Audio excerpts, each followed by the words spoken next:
Hello and welcome to this evening's webinar, Let's Talk About Periods. My name is Liv Alanis Myers. I use they pronouns, and I am the Outreach and Communications Manager for the Office of Human Rights and Equity.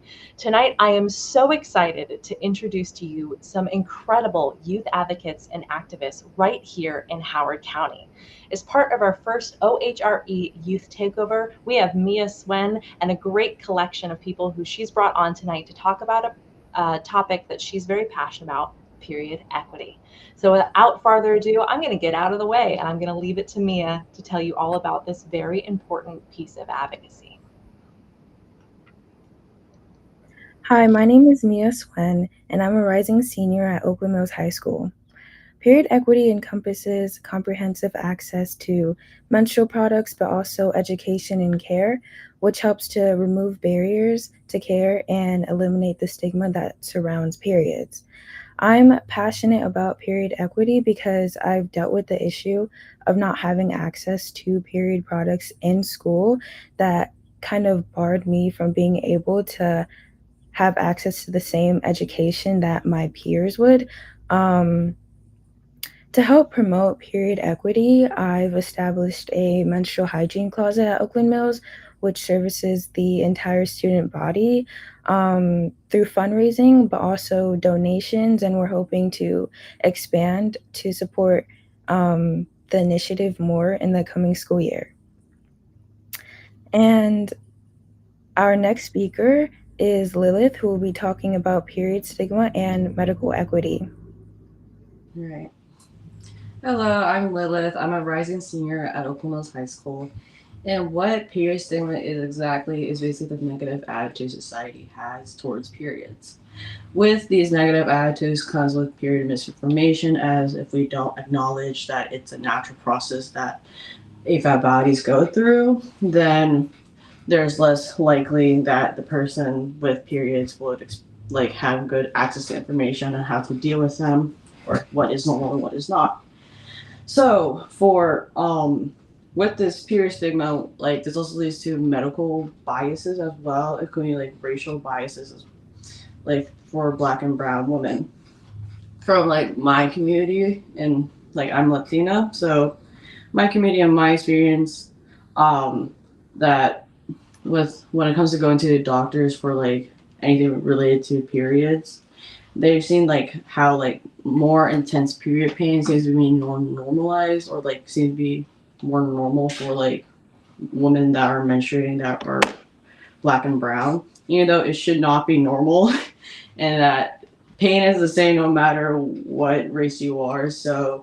Um, so because of this, we have to suffer more, try to, and without being taken seriously.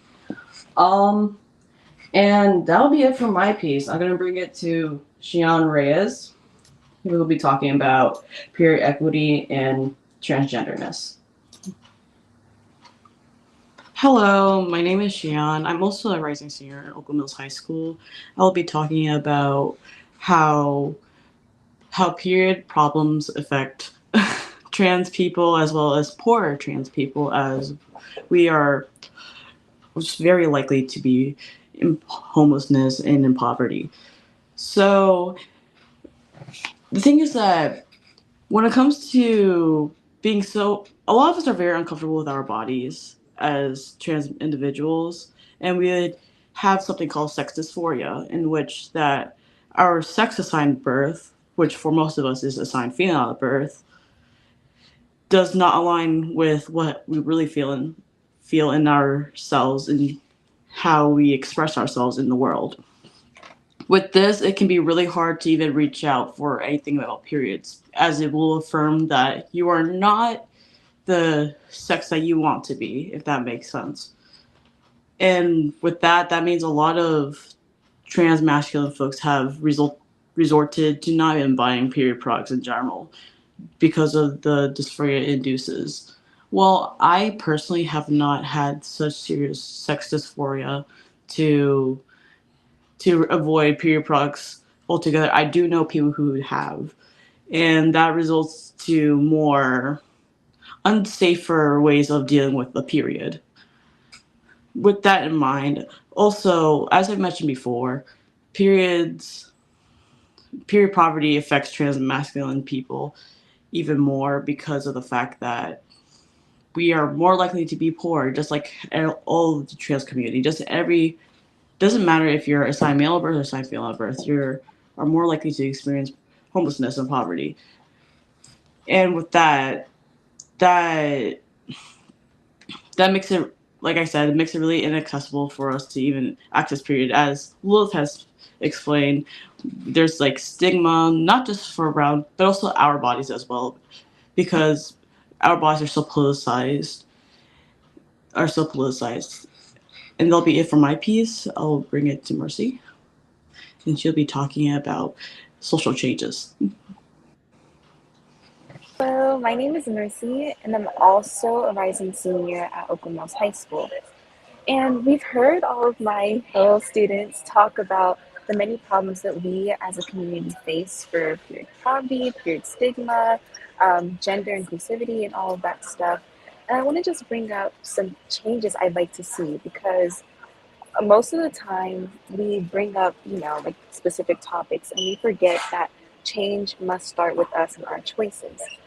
And I believe that voting in lawmakers who genuinely care about menstrual health and equity would be the first key into making sure that we can pass legislation on the availability of menstrual products, on basically like the quality of menstrual health education, especially in our community of Howard County, because as much as we would like to think that our education is standard, there's not really, I guess, like a general view and knowledge of menstrual health in Howard County, especially when discussed in like health classes or schools. It's just brushed over.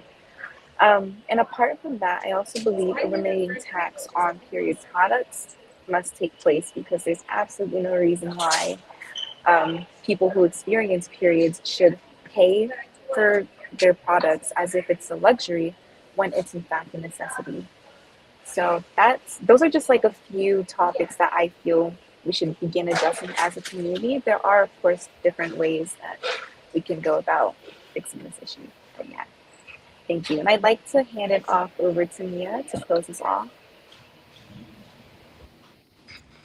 There are millions of people in the US who menstruate who currently live in poverty. And like Mercy said, many states currently impose a sales tax on period products, meaning that millions of people do not have access to menstrual products. And um, the sales tax means that it's increasingly hard for these people to access those products, as well as medication, which is also a really important aspect of managing periods. Some people do have trouble with their periods and need medication to help, manage them. So besides period products, they also don't have the medication to manage it. And we have to continue these conversations. So I encourage people to do their own research, to go out in their communities, to hear the people's voices on this issue, and really just highlight these stories.